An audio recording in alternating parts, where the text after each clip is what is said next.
नमस्कार। आज के इतिहास में आप सभी का स्वागत है। मैं हूं आपके साथ प्रिया तिवारी। इतिहास से अच्छा शिक्षक कोई दूसरा हो नहीं सकता। इतिहास सिर्फ अपने में घटनाओं को नहीं समेटे होता है, बल्कि इन घटनाओं से भी आप बहुत कुछ सीख सकते हैं। इसी कड़ी में जानेंगे आज 9 अप्रैल को देश दुनिया में क्या कुछ हुआ था, कौन सी बड़ी घटनाएं घटी थी जिसने इतिहास के पन्नों पर अपना प्रभाव छोड़ा। जानेंगे आज के दिन जन्मे खास व्यक्तियों के बारे में और बात करेंगे उनकी जो दुनिया से इस दिन विदा होकर चले गए। तो चलिए चलते हैं आज के इतिहास के इस सफर पर, जहां बात करेंगे राहुल सांकृत्यायन के बारे में। हिंदी यात्रा के साहित्य के ये जनक माने जाते हैं और आज ही के दिन यानी 9 अप्रैल 1893 को इनका जन्म हुआ था। तो देखिए हमारी ये रिपोर्ट।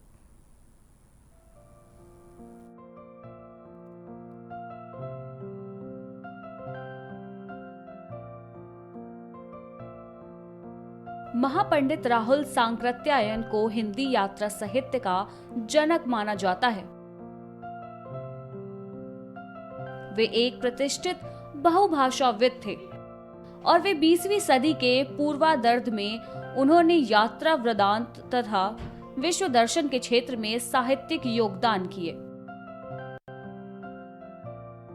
बौद्ध धर्म पर उनका शोध हिंदी साहित्य में युगांतकारी माना जाता है, जिनके लिए उन्होंने तिब्बत से लेकर श्रीलंका तक भ्रमण किया था। हम आपको बता दें कि राहुल सांकृत्यायन का जन्म 9 अप्रैल 1893 को 15 ग्राम जला आजमगढ़ में हुआ। राहुल सांकृत्यायन के पिता का नाम गोवर्धन पांडे और माता का नाम कुलवंती था। इनके 4 भाई और एक बहन थी, परंतु बहन के देहांत बाल्यावस्था में ही हो गया था। भाइयों में ज्येष्ठ राहुल जी थे। पितृकुल में मिला हुआ उनका नाम केदारनाथ पांडे था। सन 1930 ईस्वी में लंका में बौद्ध होने पर उनका नाम राहुल पड़ा। बौद्ध होने के पूर्व राहुल जी दामोदर स्वामी के नाम से भी पुकारे जाते थे। राहुल नाम के आगे सांकृत्यायन इसलिए लगा हुआ है क्योंकि पितृकुल सांकृत्य गोत्रीय है। राहुल जी का बाल्य जीवन ननिहाल अर्थात 15 ग्राम में व्यतीत हुआ। राहुल जी के नाना का नाम था पंडित राम शरण पाठक, जो एक युवावस्था में फौज में नौकरी कर चुके थे। नाना के मुख से सुनी हुई फौजी की कहानियां, शिकार के अद्भुत वृत्तांत, देश के विभिन्न प्रदेशों का रोचक वर्णन, अजंता एलोरा की किंवदंतियों तथा नदियों झरनों के वर्णन आदि ने राहुल जी के आगामी जीवन की भूमिका को तैयार कर दिया। वेदांत के अध्ययन के पश्चात जब उन्होंने मंदिरों में बलि चढ़ाने की परंपरा के विरुद्ध व्याख्यान दिया तो अयोध्या के सनातनी पुरोहित उन पर लाठी लेकर टूट पड़े। बौद्ध धर्म स्वीकार करने के बावजूद वह इसके पुनर्जन्मवाद को नहीं स्वीकार कर पाए। बाद में वे मार्क्सवाद की ओर उन्मुख हुए तो उन्होंने तत्कालीन सोवियत संघ के कम्युनिस्ट पार्टी में घुसे सत्ता लोलुप सुविधा परस्तों की तीखी आलोचना की और उन्होंने आंदोलन के नष्ट होने का कारण बताया।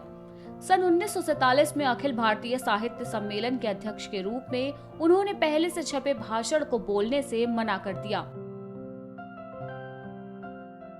एवं जो भाषण दिया वह अल्पसंख्यक संस्कृति और भाषाई सवाल पर कम्युनिस्ट पार्टी की नीतियों के विपरीत था। नतीजतन पार्टी की सदस्यता से उन्हें वंचित होना पड़ा, पर उनके तेवर फिर भी नहीं बदले। इस कालावधि में वे किसी बंदिश से परे प्रगतिशील लेखन के सरोकारों और तत्कालीन प्रश्नों से लगातार जुड़े रहे। इस बीच मार्क्सवादी विचारधारा को उन्होंने भारतीय समाज की ठोस परिस्थितियों का आकलन करके लागू करने पर जोर दिया। अपनी पुस्तक वैज्ञानिक भौतिकवाद एवं दर्शन दिग्दर्शन के संबंध में उन्होंने समन्वयक प्रकाश डाला। अंततः सन 1993-94 के दौरान पुनः एक बार वे कम्युनिस्ट पार्टी के सदस्य बने। बता दें कि अपनी जीवन यात्रा में राहुल जी ने स्वीकार किया कि उनका साहित्यिक जीवन सन 1927 से प्रारंभ हुआ है। वास्तविक बात तो यह है कि राहुल जी ने किशोरावस्था पार करने के बाद ही लिखना शुरू कर दिया था। जिस प्रकार उनके पांव नहीं रुके, उसी प्रकार उनके हाथों की लेखनी भी कभी नहीं रुकी। उनकी लेखनी से विभिन्न विषयों में प्रायः 150 से अधिक ग्रंथ प्रणीत हुए हैं। प्रकाशित ग्रंथों की संख्या संभवतः 129 है। लेखों, निबंधों एवं विस्तृतताओं की हजारों संख्या है।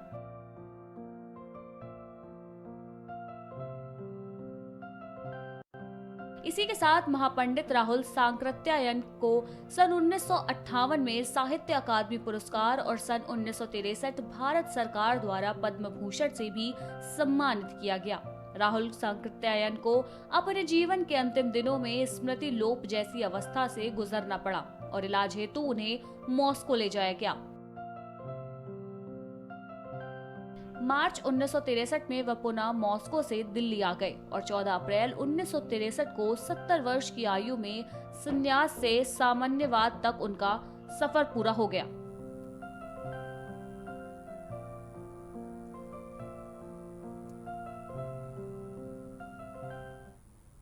तो अभी हमने आपको बताया हिंदी यात्रा साहित्य के जनक राहुल सांकृत्यायन के बारे में, जिन्होंने आज के दिन इस दुनिया में कदम रखा।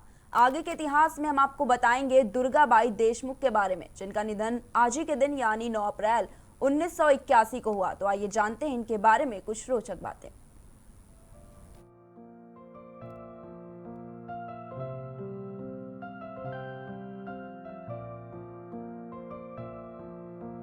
नौ अप्रैल 1981 यानी आज ही के दिन दुर्गाबाई देशमुख का निधन हुआ था। ये आंध्र प्रदेश की पहली महिला नेता थी, जिनका जन्म 15 जुलाई 1909 ईस्वी को राजामुंद्री में एक मध्यम स्तर के परिवार में हुआ था। उनके परिवार का बाल्यकाल में ही देहांत हो गया। उनकी मां राजनीति में भाग लेती थी और कांग्रेस कमेटी की सचिव थी। इसका प्रभाव दुर्गाबाई पर भी पड़ा। हम आपको बता दें कि दुर्गाबाई के बाल्यकाल के दिनों में बालिकाओं को विद्यालय नहीं भेजा जाता था, पर दुर्गाबाई में पढ़ने की लगन थी। उन्होंने अपने पड़ोसी एक अध्यापक से हिंदी पढ़ना प्रारंभ कर लिया। उन दिनों हिंदी का प्रचार प्रसार राष्ट्रीय आंदोलन का एक अंग माना जाता था। दुर्गाबाई ने शीघ्र ही हिंदी में इतनी योग्यता अर्जित कर ली कि 1923 ईस्वी में उन्होंने बालिकाओं के लिए एक विद्यालय खोल दिया। वहीं गांधी जी ने इस प्रयत्न की सराहना करते हुए दुर्गाबाई को स्वर्ण पदक से सम्मानित भी किया था। अब दुर्गाबाई सक्रिय रूप से स्वतंत्रता संग्राम में भाग लेने लगी। वे अपनी मां के साथ घूम घूम कर खद्दर बेचा करती थी। नमक सत्याग्रह में उन्होंने प्रसिद्ध नेता टी प्रकाशम के साथ भाग लिया। 25 मई 1930 को वो गिरफ्तार कर ली गईं और 1 वर्ष की उन्हें सजा हुई। सजा काट कर बाहर आते ही फिर आंदोलन में भाग लेने के कारण उन्हें पुनः गिरफ्तार करके 3 सालों के लिए जेल भेज दिया गया। जेल की इस अवधि में दुर्गाबाई ने अपना अंग्रेजी भाषा का ज्ञान बढ़ाया। बाहर आने के बाद दुर्गाबाई ने मद्रास विश्वविद्यालय में नियमित अध्ययन आरंभ किया। वे इतनी मेधावी थी कि एमए की परीक्षा में उन्हें 5 पदक मिले। वहीं से कानून की उन्होंने डिग्री ली और साल 1942 में वकालत करने लगी।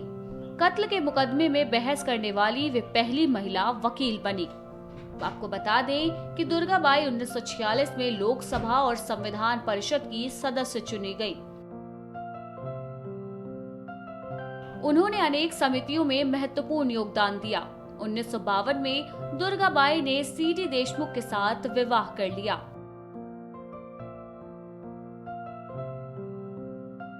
वे अनेक समाजसेवी और महिलाओं के उत्थान से संबंधित संस्थाओं की भी सदस्य रही। योजना आयोग के प्रकाशन भारत में समाज सेवा का विश्वकोश उन्हीं की देखरेख में निकला।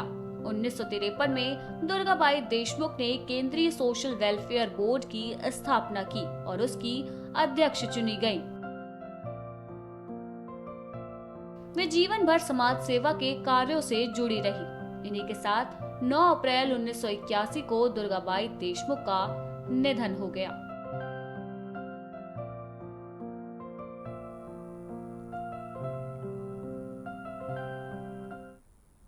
तो अभी हमने आपको आंध्र प्रदेश की प्रथम महिला नेता दुर्गा बाई के बारे में बताया, जिनका आज ही के दिन देहांत हो गया था। आगे की कड़ी में हम आपको बताएंगे शक्ति सामंत के बारे में, जिनका आज ही के दिन यानी 9 अप्रैल 2009 को निधन हुआ। तो देखिए हमारी रिपोर्ट।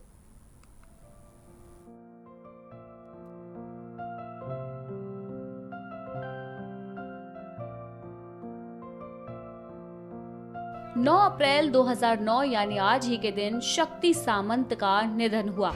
ये एक प्रसिद्ध फिल्म निर्माता एवं निर्देशक थे। शक्ति सामंत ने हावड़ा ब्रिज, अमर प्रेम, आराधना, कटी पतंग, कश्मीर की कली, अमानुष जैसी यादगार फिल्में बनाई। शक्ति सामंत का जन्म 13 जनवरी 1926 को बंगाल के बर्धमान नगर में हुआ था। उनके पिता एक इंजीनियर थे, जिनकी एक दुर्घटना में मृत्यु हो गई थी। उस वक्त शक्ति सामंत केवल 1.5 साल के थे। पढ़ाई के लिए उन्हें उत्तर प्रदेश के बदायूं में उनके चाचा के पास भेज दिया गया। देहरादून से अपनी इंटरमीडिएट पास करने के बाद उन्होंने कलकत्ता जाकर इंजीनियरिंग एंट्रेंस की परीक्षा दी और अव्वल भी आए। लेकिन जब वो भर्ती के लिए गए तो उन्हें यह कहकर वापस कर दिया गया कि वह परीक्षा केवल बंगाल, बिहार और उड़ीसा के छात्रों के लिए थी और वो उत्तर प्रदेश से आए थे। दुर्भाग्य यहीं पे नहीं खत्म हुआ। जब वो वापस उत्तर प्रदेश गए तो वहां पर सभी कॉलेजों की भर्ती प्रक्रिया समाप्त हो चुकी थी। उनका 1 साल बिना किसी वजह के बर्बाद हो गया। उनके चाचा के कहने पर शक्ति उनके साथ उनके कामों में हाथ बटाने लगे। साथ ही साथ वो थिएटर और ड्रामा के अपने शौक को भी पूरा करते रहे। एक रात जब वो थिएटर के रिहर्सल से घर देर रात लौटे तो उनके चाचा ने उन्हें कुछ भला बुरा सुनाया। उन्हें उनका बर्ताव बिल्कुल भी पसंद नहीं आया और उन्होंने अपने चाचा का घर हमेशा के लिए छोड़ दिया। अपने चाचा के घर से निकलने के बाद शक्ति मुंबई के आसपास काम की तलाश कर रहे थे, क्योंकि उन्हें पता था कि उनका अंतिम मुकाम यह कला नगरी ही है। उन्होंने दापोली में एक एल्गो हाई स्कूल में नौकरी मिल गई।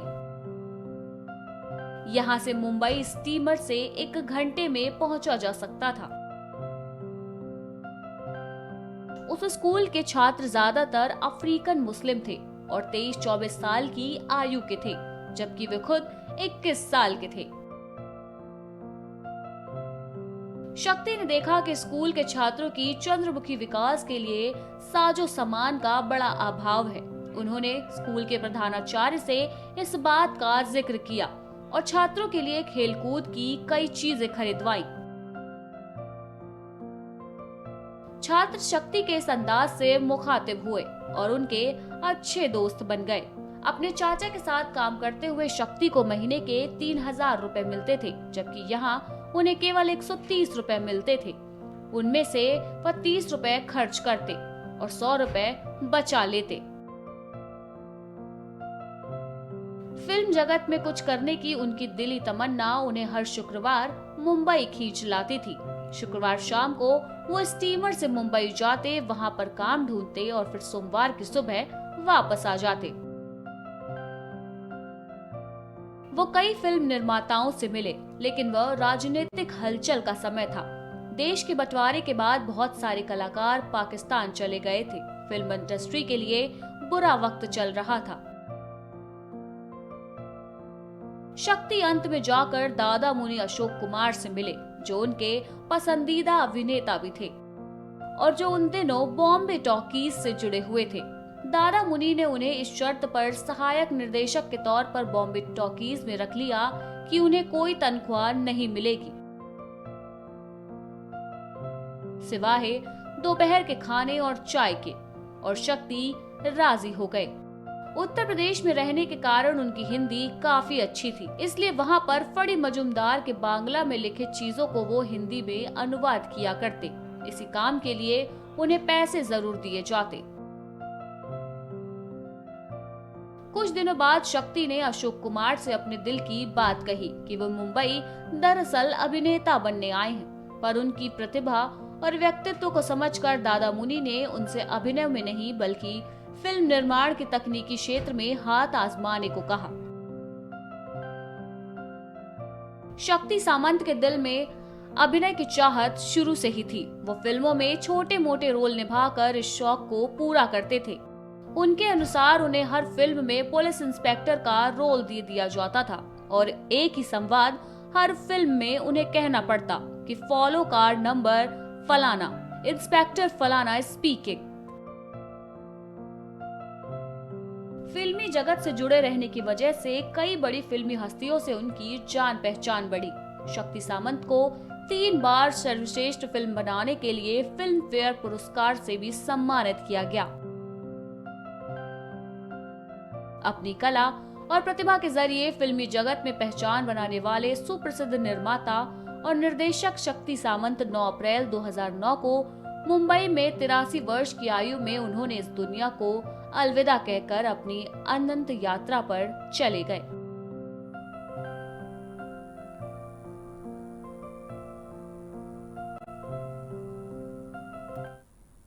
तो ये थे प्रसिद्ध फिल्म निर्माता एवं निर्देशक शक्ति सामंत, जिनके बारे में अभी हमने आपको बताया।